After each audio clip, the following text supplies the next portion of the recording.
மனிதனை மனிதனே இழுக்கும் ரிக்ஷாவை ஒழித்து காட்டியவர் மறைந்த முன்னாள் முதல்வர் கருணாநிதி என அமைச்சர் துரைமுருகன் தெரிவித்துள்ளார்.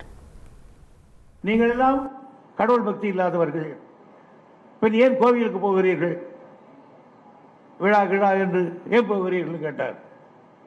கலைஞர் சொன்னார், ஆஸ்பத்திரிக்கு நோயாளி மட்டும் போறதில்லை,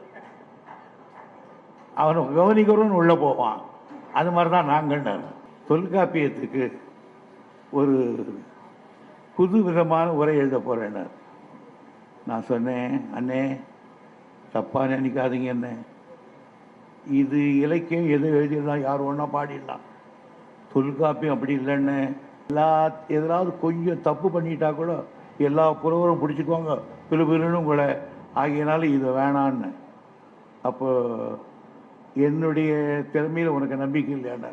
நம்பிக்கை இருக்குங்க, எனக்கு என்ன இதுல கடையே இல்லனாலும் ஹோட்டல் நடத்தலாம். இங்க ஒருத்தர் ஃபுட் ட்ரக் பிசினஸ் பண்ணி மாசம் 6 லட்சம் ரூபாய் சம்பாதிக்கிறார். எப்படின்னு தெரிஞ்சுக்க ஃப்ரீடம் ஆப்பை டவுன்லோட் பண்ணுங்க.